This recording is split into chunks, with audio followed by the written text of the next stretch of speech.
Automatic signals of the mind. Have you ever noticed that even when still and silent, your face is saying something about you? It's what many call resting face. It's not an active emotional expression. It's the way your face rests when you're doing nothing. It turns out that this resting expression can be sabotaging your first impressions without you even realizing it. People with a very neutral resting face may seem distant, cold, or unapproachable. Those with a slightly welcoming resting face tend to be perceived as more open, trustworthy, and secure. And this happens before you even speak or move. It's instinctive reading.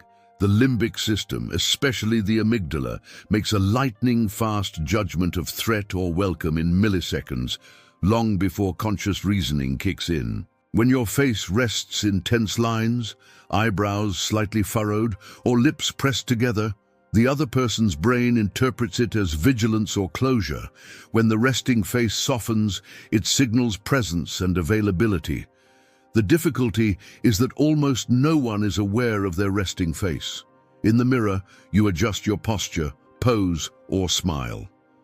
But that's not the face the world sees. Your real face is the one you see when you're listening to someone, waiting, thinking, watching something, in silence.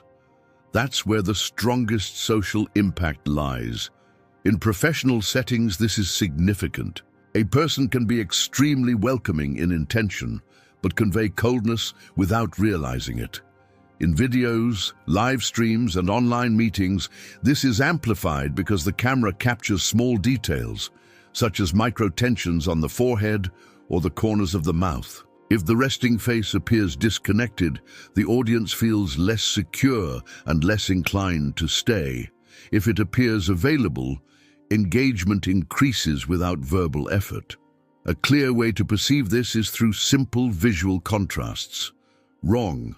Eyebrows slightly lowered in the center, jaw clenched, lips closed in a straight line. Right. Eyebrows neutrally raised, zygomaticus region gently activated, lips resting lightly, without tension. It's not about smiling all the time, but about allowing the muscles to not vibrate in constant alert. Another example. During an explanation, many people keep their faces completely neutral while thinking, which can be interpreted as disinterest. Conversely, tilting the head slightly and keeping the gaze focused maintains the sense of presence. The algorithm observes micro-adjustments in the zygomaticus, frontalis, and orbicularis oculi muscles, detects involuntary tension, and suggests small corrections. It's completely non-invasive. Small lifts at the corners of the mouth reduce apparent signs of harshness. Softening the space between the eyebrows reduces the perception of severity. Slightly raising the cheekbone projects warmth. And all of this can be tested with simple A/B tests. 2 profile photos, 2 thumbnails, 2 video pauses. You record, let the AI analyze and compare. Which image conveys calm, confidence, and receptivity? In many cases, the difference is too subtle to notice on your own, but evident to an outside observer. This application isn't just aesthetic, it's also communicational. A resting face is part of the framing of presence. It shapes how your words will be received even before they're spoken. In short videos, this affects retention time. In the first second, the viewer has already decided whether to continue or move on to the next piece of content. A welcoming resting face retains. A closed resting face repels. Therefore, calibration needs to be deliberate. It's not about performing friendliness, but rather about allowing the face to not be dominated by automatic tensions. When the resting face is neutral yet gentle, the message flows. In practice, a simple exercise can initiate this awareness. Record yourself standing still for 5 seconds, looking at the camera, then watch the video without sound. Ask yourself, what feeling does this face convey? Distance, warmth, haste, tiredness? Now do the same, adjusting just one detail. Relax your forehead and allow a natural micro-elevation at the corners of your mouth without turning into an explicit smile. Record again. Compare. The change is small but noticeable. It's this kind of adjustment that, maintained at rest, alters the initial impression you make. Over time, the face learns new resting positions. Muscles have memory. If you practice for a few seconds a day, the resting position begins to effortlessly reorganize itself. The goal isn't to build a mask, but to reveal a state of presence that already exists, hidden behind habitual micro-contractions. Your face begins to communicate availability while you simply breathe silently. This changes the way people approach, pay attention, and respond to your message, whether in a video, a meeting, or in everyday life. Comment on what adjustment you noticed in your face at rest now. When we talk about presence, charisma, and influence, two dimensions shape almost every first impression: warmth and competence. Warmth is a sign of welcome, closeness, and humanity. Competence is a sign of ability, confidence, and dominance. Our brain evaluates these two things in seconds, often before a word is spoken. The warmth-incompetence heuristic is an ancient cognitive shortcut. First, the limbic system asks if you're safe to approach. Then, the evaluative cortex decides whether what you have to say is worth listening to. If a person appears too competent without warmth, the audience interprets it as distance, rigidity, or arrogance. If there's too much warmth without visible competence, we interpret it as sympathetic, but lacking the strength to lead. Balance is what produces charismatic authority. Someone who appears trustworthy and capable at the same time. Signs of warmth include a soft micro-smile at the corners of the mouth, a relaxed eye expression, a minimal head tilt while listening, a slightly slowed speech rate, palms facing up when inviting the other person to participate, an open posture with visible elbows, a rounded vocal tone without sharp edges, pauses that communicate presence rather than anxiety, minimal verbal validation like "I see" or "I see what you mean," and elastic eye contact that acknowledges without pressuring. These signs aren't theatrical performances, they're indicators of availability. They say, "I'm here, I'm noticing you, you matter in this interaction." Signs of competence include an erect spine without rigidity, a chin parallel to the floor, neutrally stabilized eyebrows, palms facing down when structuring an idea, hand movements with moderate amplitude and clear direction, a voice with clear articulation and strategic pauses, precise and economical vocabulary, marking a logical sequence in 3 points, a gaze that returns to center before concluding each sentence, and controlled pacing when presenting a thesis. These signals say, "I know where I am, I know what I'm doing, I can lead this conversation."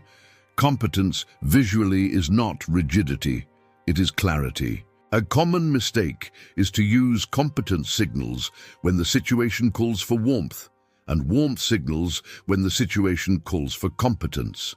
For example, starting a presentation with a highly directive stance can make you sound distant before building rapport, or trying to close a negotiation while remaining excessively soft can make you appear insecure.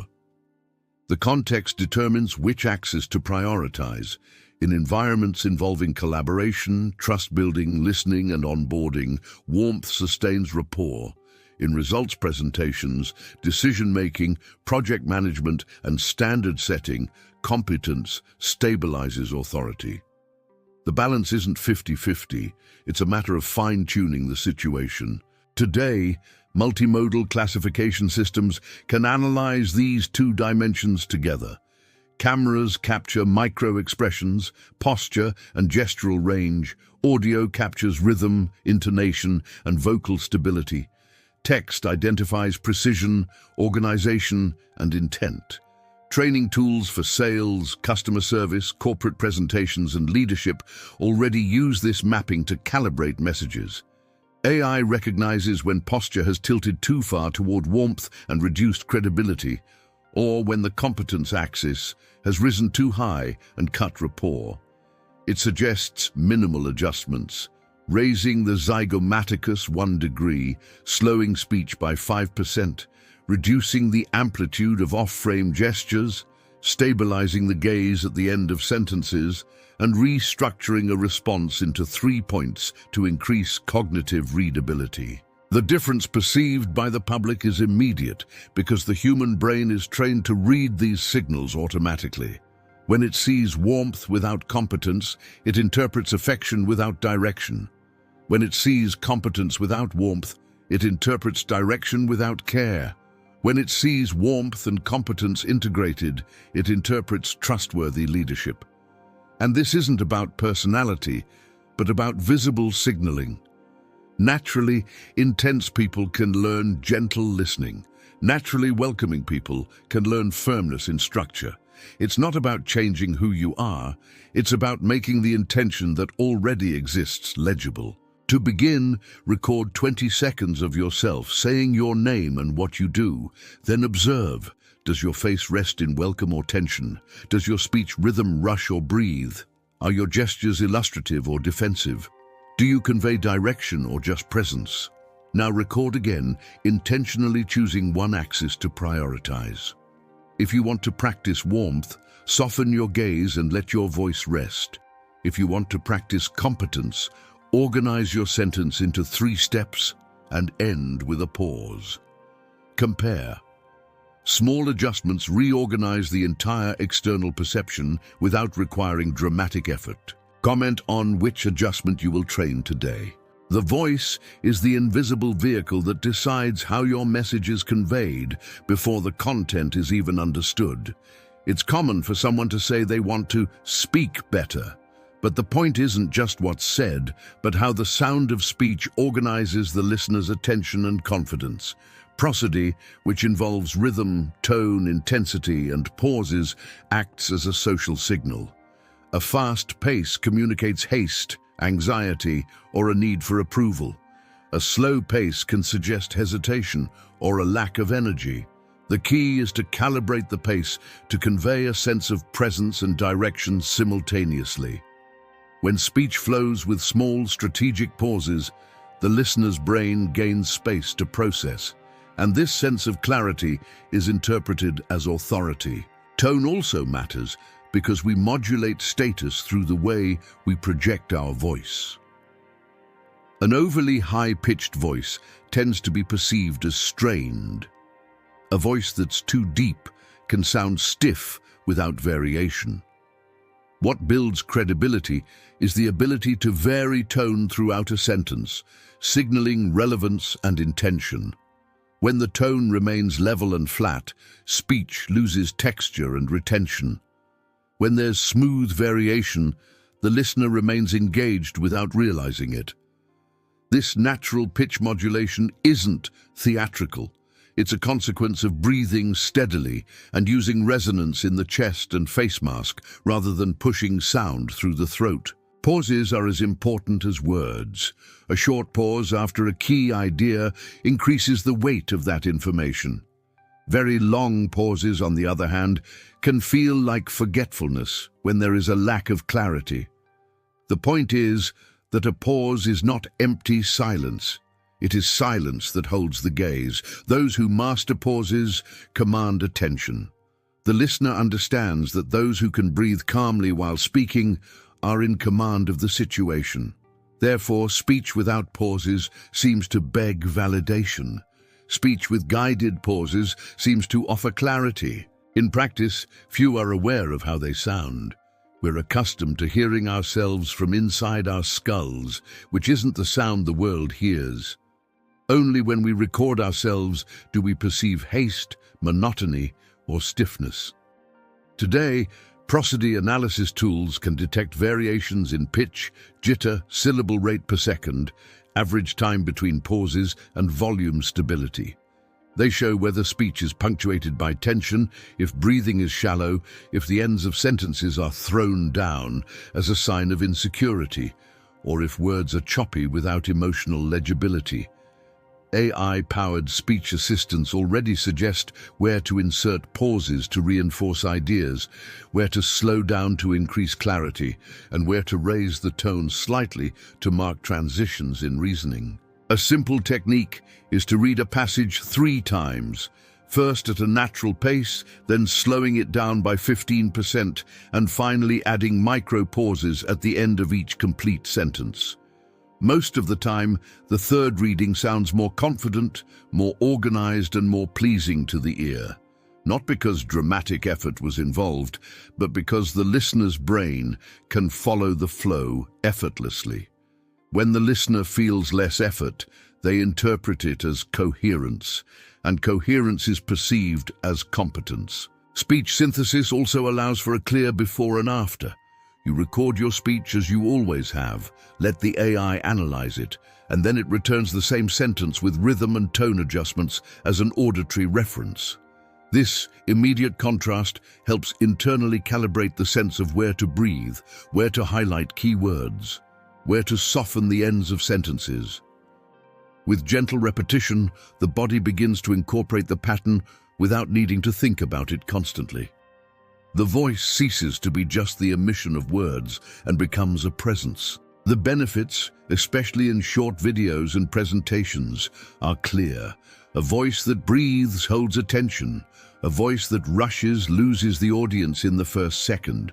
A voice that punctuates intelligent pauses stabilizes the emotional tone of the conversation.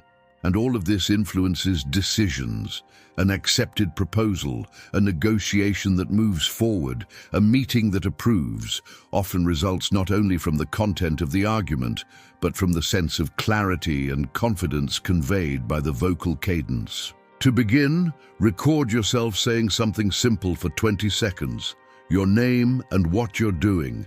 Then listen and observe the rhythm. Are you running or breathing? Is there a variation in tone, or is everything level? Are there pauses present or absent? Now record again, slowing down slightly and marking a short pause at the end of each main phrase. Compare. If the second version sounds calmer and more confident, it means your body was operating in an automatic tension mode. The practice isn't about changing who you are, it's about removing excess effort. Comment on which adjustment you'll practice today. I'll leave a guided exercise pinned.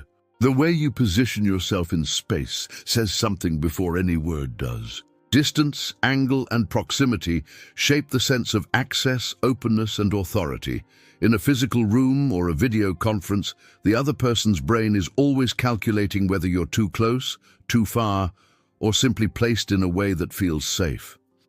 Proxemics, the study of how we use space, shows that the human body reads closeness as warmth when there is clear intention and as intrusion when there isn't. Likewise, distance can communicate respect when it's calibrated, or coldness when it's excessive. The point isn't to move closer or farther, but to adjust so that the other person's body doesn't enter a defensive mode. In face-to-face meetings, sitting directly opposite someone can create tension because the brain interprets direct alignment as a confrontational stance. A slight 45-degree angle opens the visual field and reduces the feeling of dispute. This subtle change shifts the tone of the conversation. Similarly, sitting too far behind the desk creates a symbolic barrier. Moving to the side brings closeness without invasion. In presentations, the ideal distance is usually the one in which the audience can see your gestures within their peripheral vision, without having to strain their focus. Close enough to convey warmth, far enough to sustain presence. In the digital world, this is amplified. The camera frames the scene, and everything outside that frame simply disappears. Being too far from the lens conveys disinterest, as if you were watching the meeting instead of being present in it. Being too close can feel intrusive. The ideal point is when your head and part of your torso are visible, allowing micro-expressions, breathing, and small gestures to be read.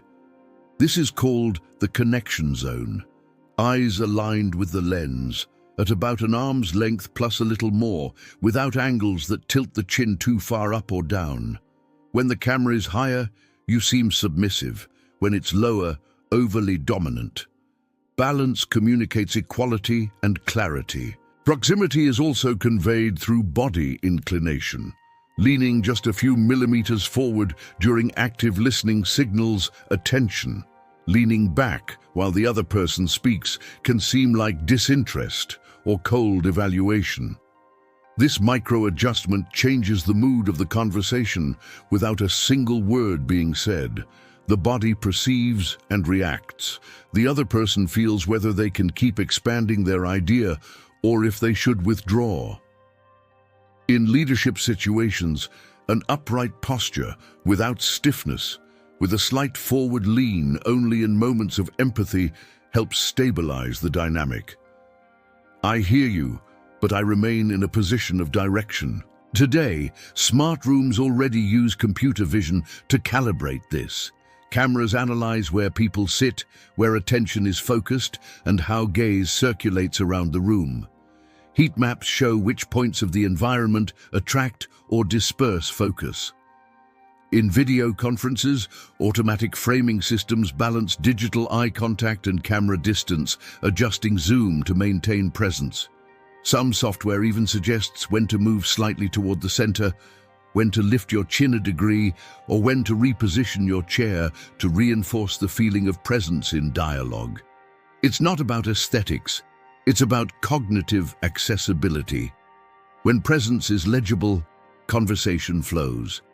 What's interesting is that small changes make a big difference.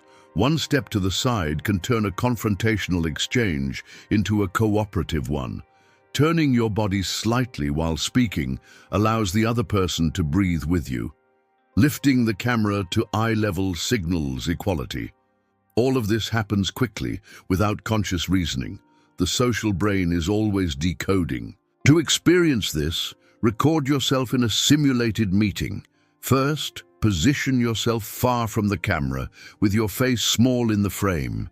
Then move closer until your torso is visible and your eyes align with the lens.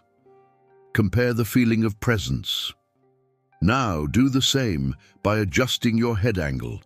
Chin parallel to the ground, eyes looking at the lens as if looking at the other person, not at your own image. Finally, observe your body at rest. Is there a backward lean from defensiveness or tension? Move just close enough to signal listening, then stabilize. This changes the entire emotional field of the conversation. Proxemics isn't about occupying space expansively. It's about being situated with intention. It's not about imposing. It's about being legible. When the body communicates availability and clarity at the same time, communication becomes simpler, more direct, and more human. Which adjustment are you going to practice today? These gestures aren't stage tricks. They're cognitive shortcuts that reduce your audience's effort to understand you, and that's what builds trust. When your hands appear in the right zone, moving with moderate range, marking rhythm, and illustrating what you say, the viewer's brain integrates form and content, lowers its vigilance, and frees up attention for your message. When your hands disappear, point aggressively, or fall into nervous tics, the perception of risk rises and credibility drops, even if your argument is solid. That's why small corrections create visible jumps in clarity. You don't need to change who you are. You just need to align gesture and speech so that your intention is read without noise. And today, technology accelerates this learning. A 5-minute webcam training with instant feedback can show your ideal framing zone, measure gesture-speech synchrony, and indicate when to replace pointing with guiding using the palm. Record a short clip, apply the suggestions, re-record and compare. The gain in presence is immediate and cumulative. Now it's your turn to turn theory into practice. Set aside 10 minutes, choose a simple topic, and record a 30-second before. Then record an after, applying visible hands, palms aligned with your intent, rhythmic beats, and movements contained within shoulder width. Watch it in full screen and notice the impact on your own confidence. Then share in the comments which gesture you chose to train first, what felt different, and where you still sense friction. I'll leave a guided exercise pinned in the comments for you to repeat throughout the week. If this content helped you, subscribe and turn on notifications to follow the next practice sessions. Share it with someone who presents, sells, or leads meetings, and save it to review before your next talk. Your communication changes when your body confirms what your voice promises. Practice today and come back to share your results.